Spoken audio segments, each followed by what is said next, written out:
Yes, what I know is we talk about life hereafter, Right. or everlasting life. What do we really mean by that? I really mean by that life in the hereafter. Yes. That is what I mean. Or everlasting life. What do we really mean? This is what I really mean. I really mean it. What sort of life is it? What the nature of it? That is the question, of course. You see, there is a difference between the life and animals and the life of the humans. What is the dividing line?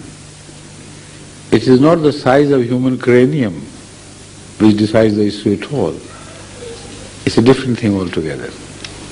The concept of morality is born for the first time in a species of life, which was never born before in the species which outnumber beyond your imagination the humans.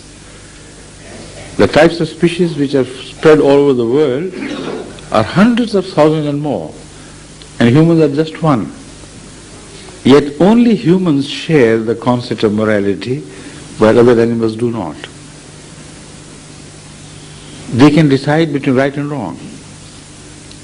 If any living species can decide between right and wrong and is not answerable, then this situation will create utter disorder and chaos in the world. You are free to decide to do this or to do that, and yet you are not answerable for your actions. What sort of life it would be and what sort of influence it would have on the other surroundings of such a species. Let me further develop this so that you understand why a life hereafter.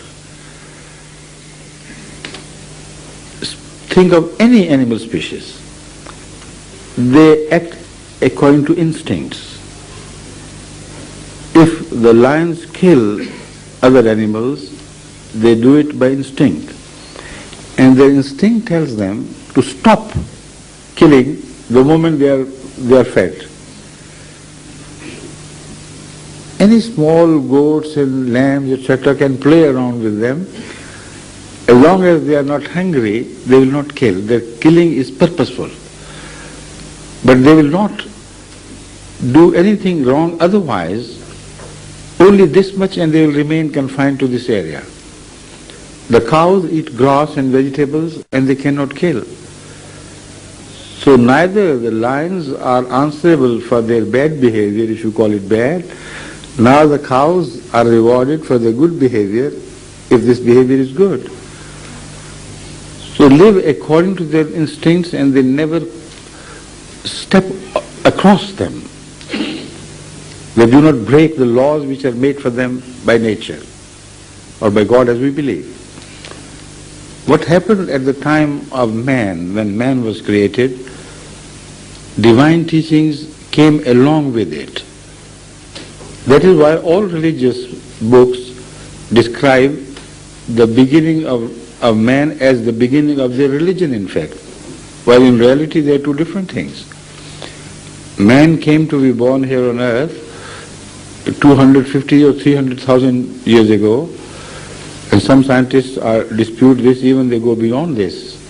But let's agree for a while that Homo sapiens were created around 250,000 years ago, right? And before them, 1 billion years of evolution of animal kingdom preceded. None of them were free to do this or that, but humans became free to do this or that.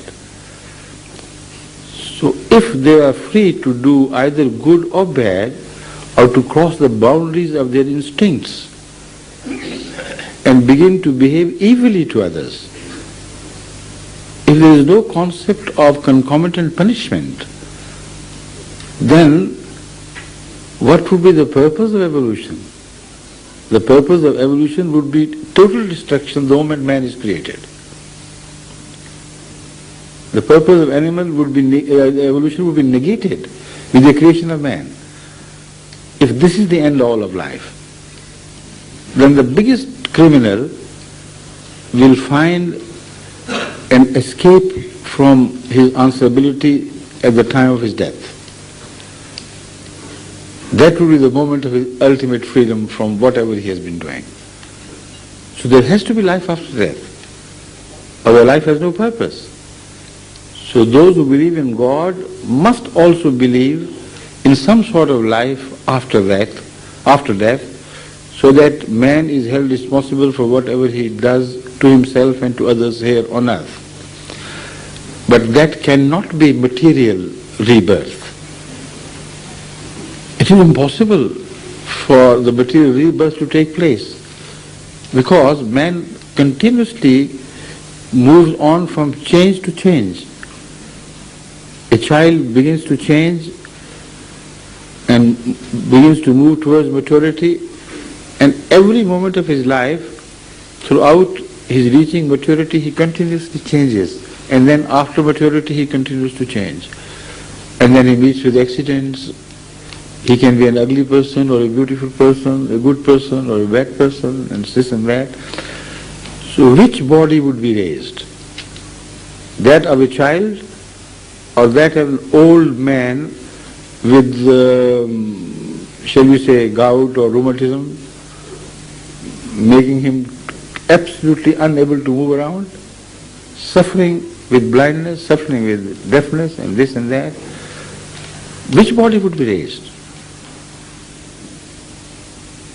Evidently one thinks that when you die, you will be raised at that moment.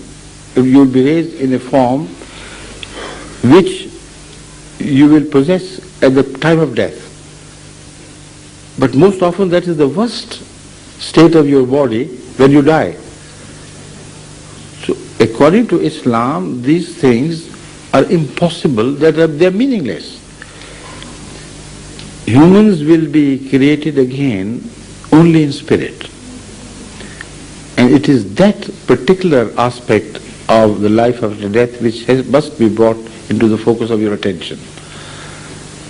When we do good deeds, we do create impressions on our soul, as we understand them in religious terminology.